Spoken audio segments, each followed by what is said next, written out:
Europe 1, il est 8h40 et la conversation se poursuit avec vous, Maxime Soutek. Et avec Raphaël Antoven. Bonjour Raphaël. Bonjour Maxime, bonjour à tous. Le fin mot de l'info, Marion Lagardère en parlait hier dans sa revue de presse. Selon une enquête récente, les Français sont et demeurent l'un des peuples les plus pessimistes du monde. Mais avec cette étonnante particularité que rappelait Marion, le Français est pessimiste sur le monde à venir et optimiste pour lui-même. Oui, ce qui est une autre façon de dire que le Français est prodigieusement égoïste. Pourquoi égoïste ? Mais qu'est-ce que c'est l'égoïsme, Maxime ?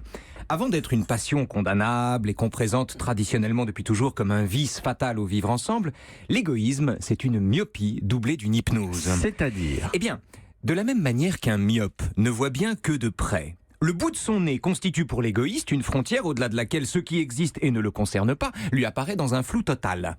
Et à cette courte vue s'ajoute l'hypnose, c'est-à-dire la fascination pour ce qui lui arrive, aux dépens du reste qui, arrivant à d'autres, est noyé dans la brume. Dès lors, seul importe à l'égoïste ce qui n'importe qu'à lui. Si on vous demande de choisir, par exemple, Maxime, entre... je sais pas, la mort de l'être que vous aimez le plus au monde et l'immersion totale du Japon où on imagine que vous ne connaissez personne, l'égoïste en vous n'hésitera pas longtemps. Périssent les autres, tous les autres, si les miens survivent. Ainsi, l'idée que le Français est pessimiste sur le monde à venir et optimiste pour lui-même est exactement le diagnostic d'un égoïste, à qui le monde entier apparaît dans un brouillard propice aux grandes inquiétudes, mais qui se rassure en se disant que sa petite vie, avec ses petites habitudes et ses petites barrières, le préserve du chaos pressenti.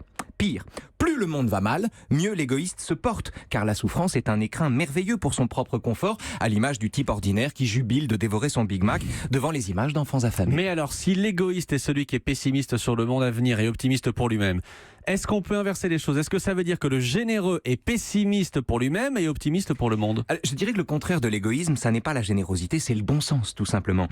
Celui qui croit que sa petite vie le préserve des dangers auxquels le monde est exposé se met littéralement le doigt dans l'œil. La vérité, c'est qu'il y aura toujours un monde, longtemps après la disparition de ma petite vie. Le moi que je protège de la pellicule de mon égoïsme est une chose dérisoire, partagée entre une naissance oubliée et une mort inconnue, et qui est au monde ce qu'un grain de sable est à une plage.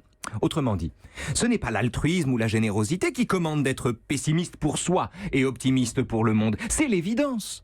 Et s'il est bon dans la vie de penser aux autres avant de penser à soi, c'est juste que les autres seront encore là quand moi j'aurai disparu depuis longtemps. Et le fin mot de l'info ? Et c'est une phrase de Kafka que je trouve magnifique et très juste et qui s'applique, je crois, ici. Dans le combat entre toi et le monde, seconde le monde. Le fin mot de l'info. Merci Raphaël Antoven. Europe 1.